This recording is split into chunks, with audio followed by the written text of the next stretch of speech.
Moody's and S&P affirm Vietnam's sovereign credit ratings. Vietnam and the Fourth Industrial Revolution.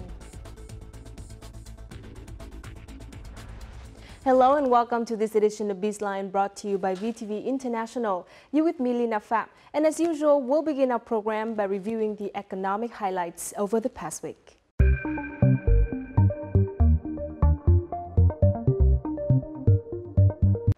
Moody's and Standard & Poor's, or S&P, affirmed Vietnam's sovereign credit rating, citing the country's strong foreign direct investment, or FDI, inflows, macroeconomic and external stability, and modest external debt burden. Moody's affirmed the Vietnamese government's B1 issuer and senior unsecured debt ratings, while it raised the outlook to positive from stable.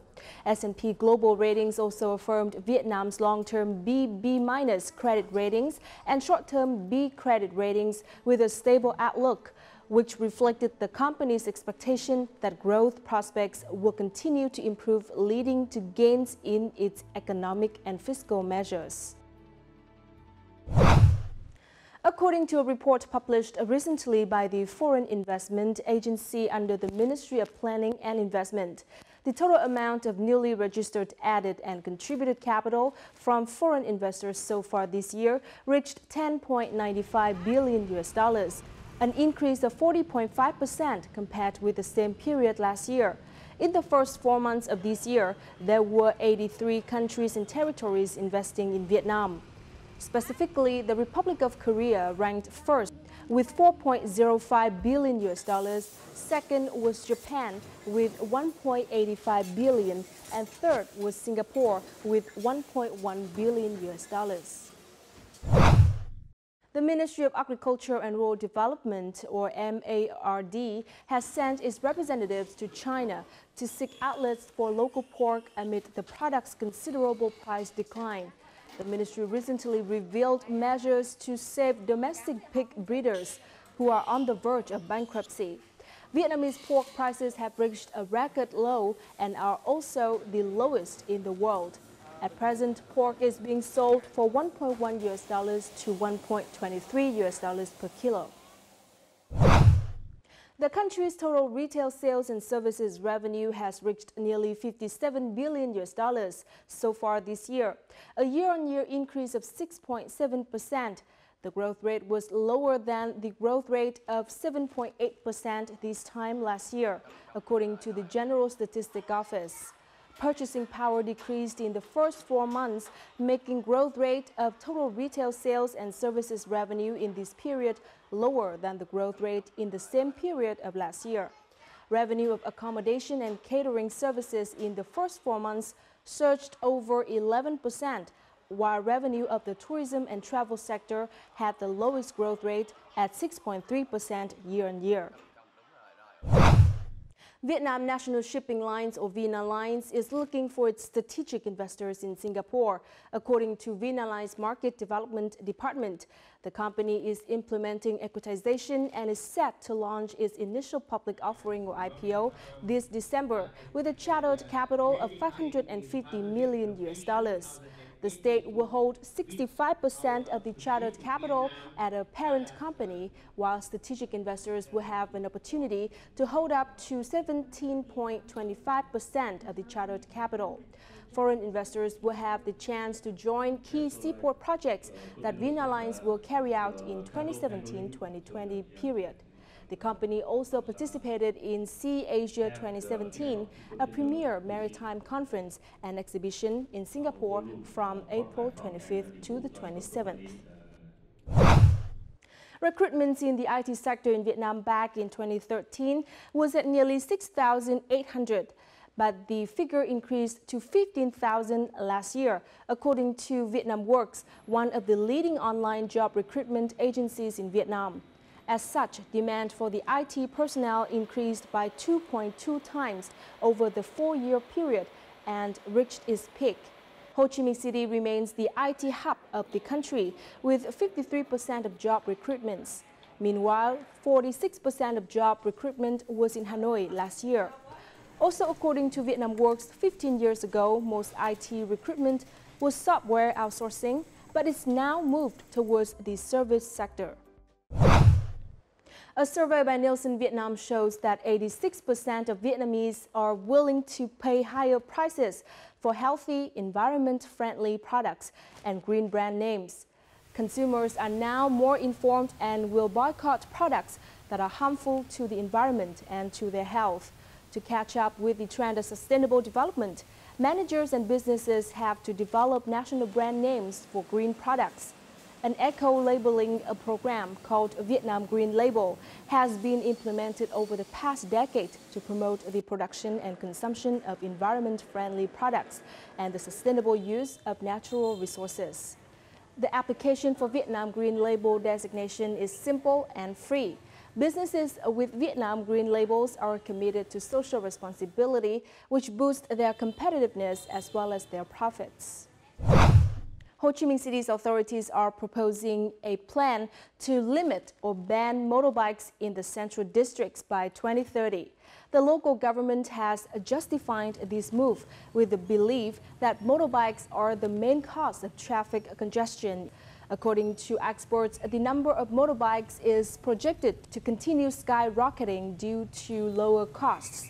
With around 7.5 million registered motorbikes, Ho Chi Minh City now has the biggest motorbike population in the world. Transport experts believe that the standard safe area required for each motorbike is 12 square meters. Based on that calculation, the city will need 91.2 million square meters, which is 4 times the real area of the city. We have just reviewed some of the economic highlights over the past week. Up next in our crosstalk, we'll talk about Vietnam and the Fourth Industrial Revolution.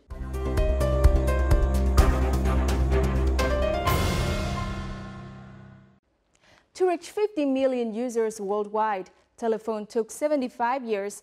For radio, it was 38 years, yet the internet only needs 4 years, and Facebook even faster, 3.5 years. This was thanks to technology innovations and breakthroughs across multiple sectors, which is one of the core elements of the Fourth Industrial Revolution. To have a better understanding of how Vietnam can get the most out of the Industrial Revolution 4, we sat down with Lê Hồng Minh, CEO of VNG, an information technology or IT company. But first, let's find out what Industrial Revolution 4 is. The first industrial revolution was associated with mechanization and the emergence of steam engines. The second industrial revolution focused on electricity and mass production lines. The third one featured a breakthrough in information technology and automation. And the Industrial Revolution 4.0 signaled the appearance of virtual management systems. This fourth industrial revolution is that it doesn't change what we are doing, but it changes us. A number of common factors of the Industrial Revolution 4.0 includes the development of robots, artificial intelligence, 3D printers and breakthroughs in biological processes. A distinctive feature of the Fourth Industrial Revolution is its speed. Tất cả các cuộc cách mạng trước đây đều diễn ra theo cái cách tuyến tính, tức là đường thẳng, hết cái nọ đến cái kia. Thế còn cái cuộc cách mạng 4.0 nó không theo cái logic tuyến tính. Cái logic nhảy vọt. Experts say that this revolution is one that impacts the entire human society and all fields, whether it be socio-economic, security, policy and culture. Welcome to Industrial Revolution 4.0.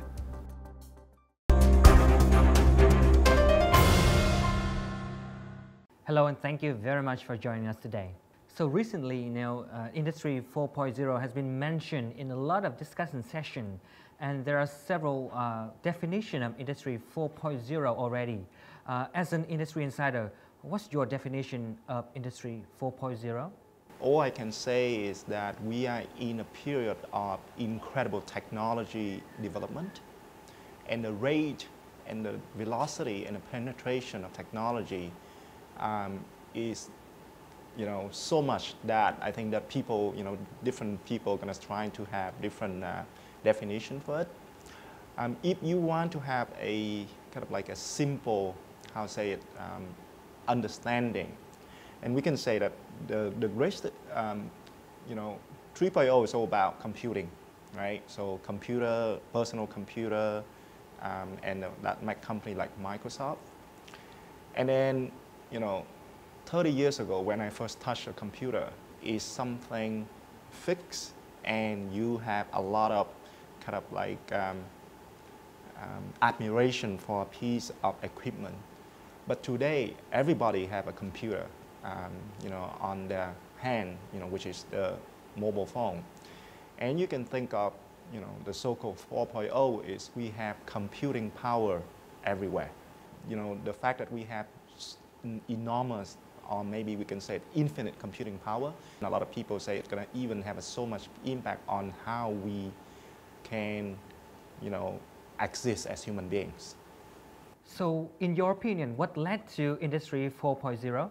What led to the today mobile explosion, and also lead to the, computing everywhere, lead to artificial intelligence, lead to robotics, lead to so much technology innovation, is the fact that computing power become increasingly cheaper because of something called Moore's law. So if you, basically what Moore's law is saying is that back in the year 1960, when Moore is one of the founders of Intel, and he basically come up with observation saying that computing power going to be double and half in cost every 18 months. So take an example, the first computer that put the human on the moon, basically used by NASA to calculate all these trajectory for the NASA astronauts to go to the moon, is cost a lot of money. I mean, millions of US dollars, and its ability is, I think, 1/10 of maybe a lot less than the iPhone that you hold in your hand. Imagine this rate going to continue to increase over the next 10 or 20 years. So many of the things that we, cannot think of, and we think that is like, unimaginable, going to become very, very common in the next 10 or 20 years. And it's all about like, what the so-called Industry 4.0 is all about. You just talked about the dramatic change as a direct result of Industry 4.0 in different fields. How about the change you witnessed in information technology? But you're looking at like the US today, right? The biggest company are Apple, the one that makes iPhone, Microsoft, the one that makes all what we call the productivity software, so for all the office in the world to use, Facebook, the one that makes social network for all the consumer to connect and social, to create social connection with each other. Google, right? Amazon. So increasingly, you see IT company becoming dominating the whole economy. So they developed like 40 years ago, and now they're the biggest in the world. And they continue to grow at a much faster rate compared to all the traditional companies. You can be surprised to really understand that, I think more than 90% of all the trading in Wall Street right now is done by computer, not by human anymore. The real IT company is dominating, the world. And then all the other companies will need to become an IT company. So I think like, maybe in 20 years, there will be no longer a distinction between IT company and other company. Everybody is an IT company. The fourth industrial revolution is a big opportunity for Vietnam to accelerate the process of industrialization and modernization towards its goals of becoming a modern industrial country. However, it also poses challenges for the industrial workforce. This machine is twice as productive as a normal worker. Meanwhile, it takes only 1 year to earn back the capital investment for the machine. Aside from boosting automated production, this textile firm also started digitizing processes, including designing, producing, and delivering products. Ở đây không phải là tác động mà nó sẽ quyết định cái sự tồn tại hay không tồn tại của doanh nghiệp. Cho nên tất cả các doanh nghiệp của chúng ta, một điều chắc chắn là đã là cuộc cách mạng thì chúng ta nên đi đầu. In contrast to potential job losses in certain industries, the information technology industry in Vietnam is witnessing a shortage of human resources. It is estimated that demand for recruitment has increased steadily by nearly 50% annually, while only 8% of graduate students can meet the demand of employers. Đến năm 2020 thì Việt Nam sẽ thiếu khoảng chừng 100.000 ứng viên ngành công nghệ thông tin. Chúng ta không có cái đội ngũ đủ giỏi thì những cơ hội nó vẫn sẽ chỉ là cơ hội thôi. Experts have also showed concern due to the trend of investors returning their investment to the US. Meanwhile, the sports brand Adidas also planned to build a factory in Germany, no longer in a low-wage country.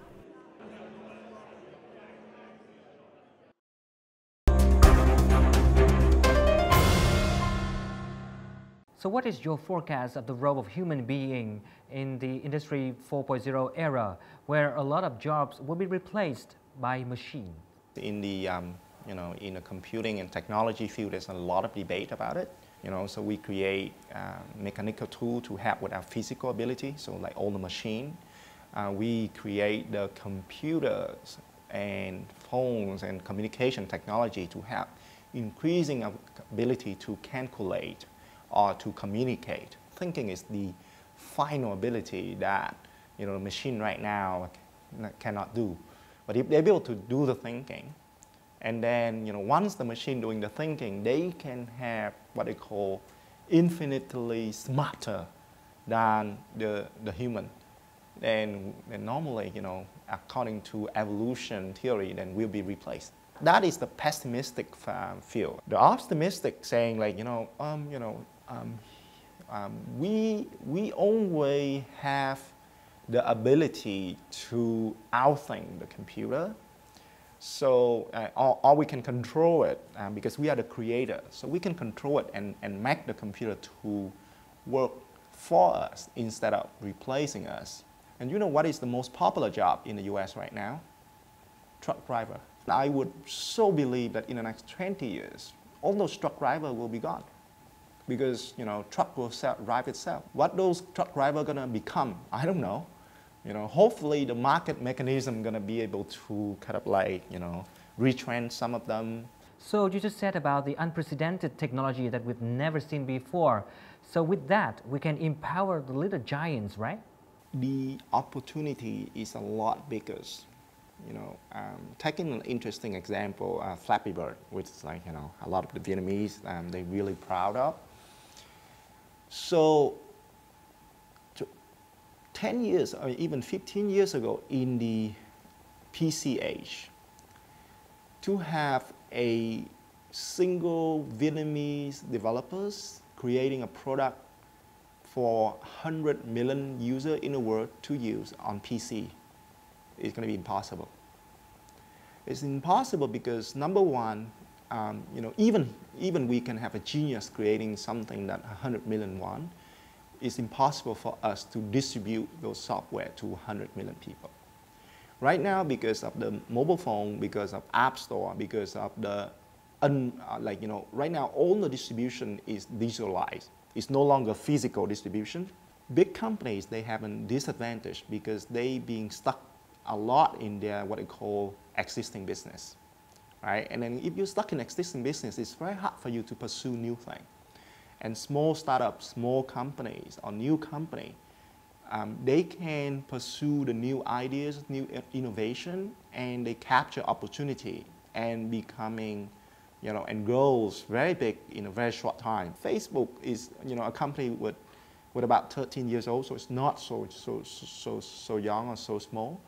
But they grow tremendously because of mobile. We in the technology industry really admire Facebook is, not just because of the size, but because it is one company that relentlessly pursuing the future technology. So given all the opportunities that you just mentioned, can Vietnam companies leverage the advantages of Industry 4.0?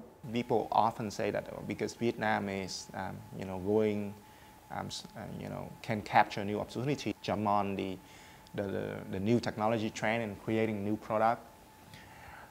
So that in theory is yes, but in reality, how can you do it? It's like, you know, you're building a house. You cannot just build it on dreams and ideas. You need to have capability. You need to have, you know, the foundation. You need to have the, you know, all these resources so that you can build a big and kind of like, you know, tall buildings, right?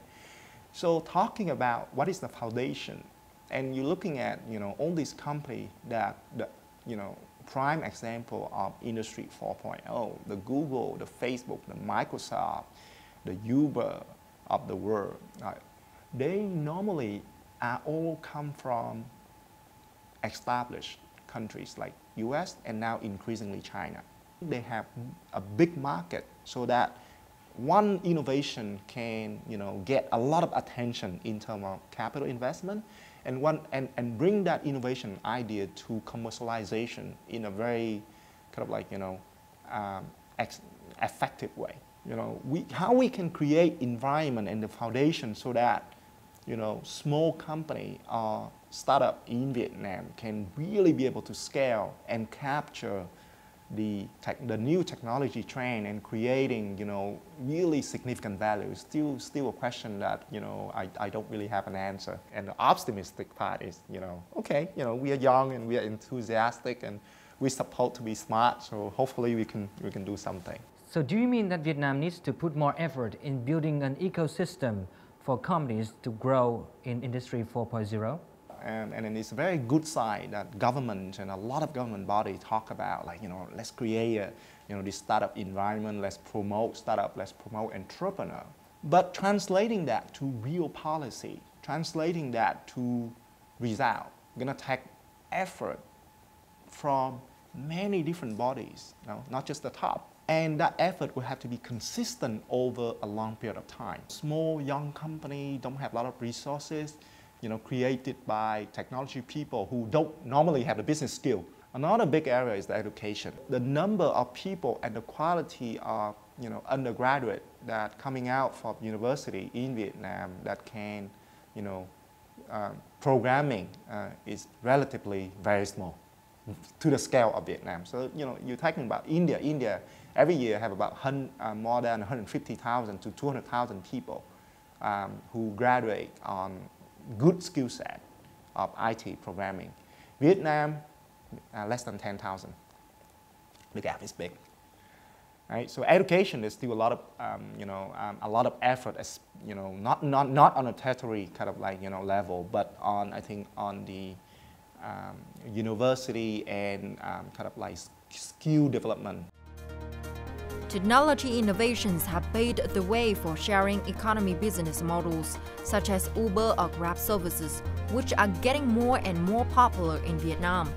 As a rule, taxi cabs must have lights, numbers, and verified meters. Taxi businesses must have a minimum number of cabs. However, according to Uber representatives, these regulations cannot be applied to ride-sharing services like Uber or Grab. Ride-sharing and Uber and Grab are different to something like taxi. They're offering something different. In the past, you used to have regulations on taxi to ensure for things like safety. So there was a number on the taxi, there was a light. According to Uber's report, today, ride-sharing apps account for less than 4% of all kilometers driven globally, but this will rise to more than 25% by 2030.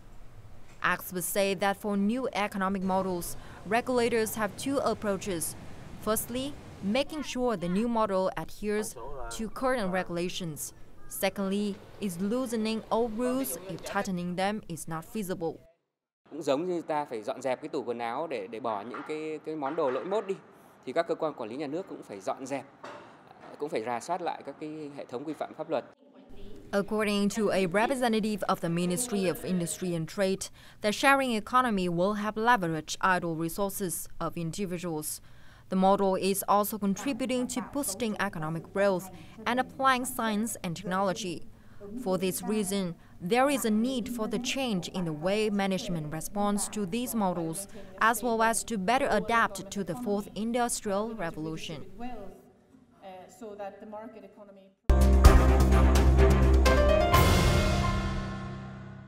As an IT company doing business in Vietnam with the aim of going global as well, What can VNG benefit from Industry 4.0? So the first thinking we have is we're pretty scared. We have to create products, right? Create product and create new technology.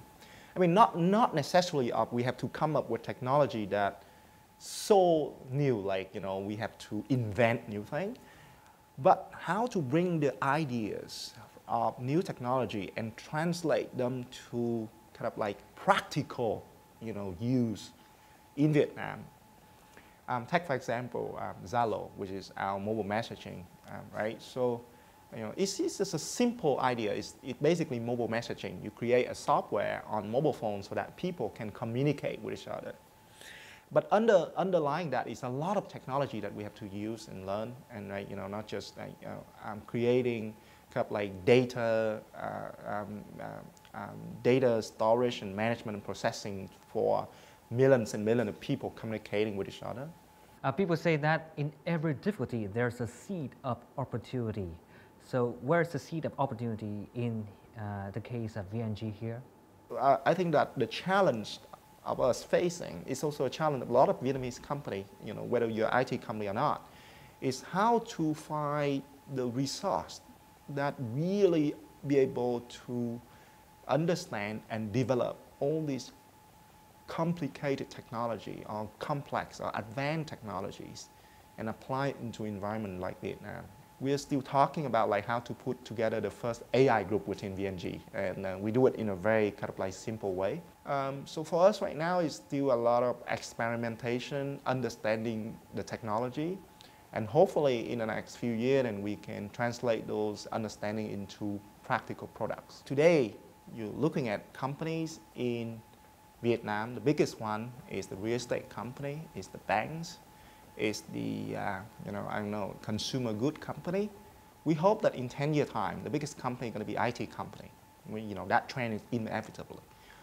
Hopefully, those IT companies are going to be Vietnamese, because if Vietnamese company cannot capture this technology wave, then other people are going to do it. So hopefully we're going to continue our journey to solve those kind of questions and reap some opportunity and values in the future. Thank you very much for your insights into the Industry 4.0, and good luck with your journey of going global. Thank you. Want to make calls and send text messages but running out of money in your phone? No worries. Zalo allows you to do all that with just an internet connection for your smartphone. Zalo là rất tiện. Bây giờ mạng thì ở đâu cũng có rồi, và thứ hai là nó miễn phí. Zalo là một sản phẩm do Việt Nam phát triển, thì về cái server các thứ thì nó sẽ ổn định hơn, và mình sử dụng sẽ ổn định hơn mấy cái trong Facebook ấy, tại vì nó là mấy cái sản phẩm của nước ngoài. Thì mình dùng Zalo mình cũng thấy khá là ổn định và trơn tru, không thấy có vấn đề gì về mạng của các thứ cả. Need some advice for a product purchase and want to place an order, but I'm not sure if the shop is open. Worried no more, as FPT Corporation researchers have developed a solution that allows customers to order products any time of the day. The virtual customer care agent Diễm My answers all queries about products and order procedures, while a human employee can only handle 2 customers at a time. An artificial intelligence-based app can reply to thousands simultaneously. Bán hàng online thì buổi đêm họ không làm việc, thì khách hàng muốn hỏi thông tin sản phẩm hoặc là đặt đơn hàng ấy thì họ phải chờ đến sáng hôm sau mới trả lời. Thì nếu ứng dụng con robot sẽ tăng doanh thu cho cửa hàng. Thanks to their precision and speed of processing, AI programs are also used in self-driving cars, at help desks, for face and voice recognition and cancer treatment. Vietnam is seeing the first steps in AI use in these areas. Chúng ta nên bắt đầu bằng những cái lĩnh vực mà chúng ta thạo giỏi và có thể là có được ứng dụng thực tiễn ngay. Thí dụ như là du lịch, thí dụ như là nông nghiệp thông minh, du lịch thông minh, giao thông thông minh, rồi các cái thành phố thông minh. Vietnamese firms are developing solutions to put the management of traffic, health, urban areas and public services online and start building smart cities. For example, people can get updates on traffic jams and accidents occurring in their vicinity. sử dụng sớm những cái công nghệ này thì nó sẽ đem lại một cái lợi thế rất là lớn cho Việt Nam, tạo cái động lực cho giới làm công nghệ, giới doanh nhân, giới startups để họ xây dựng những cái sản phẩm và từ đó thì tạo nên ra cái nền tảng cơ bản nhất cho cái cuộc cách mạng công nghiệp lần thứ tư. The Internet of Things and artificial intelligence are considered among the two priority technologies in the age of the fourth industrial revolution. With more than 40 million internet subscribers, over 70% of the population using smartphones and a 4G network to be rolled out nationwide soon, Vietnam is considered a promising market for AI and the Internet of Things.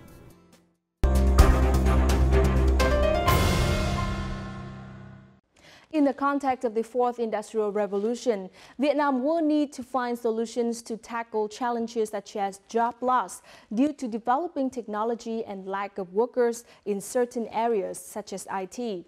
However, with a young and tech-savvy population and commitment from the government, experts have high hope that Vietnam can take advantage of the fourth industrial revolution, which in turn benefits Vietnam's socio-economic development.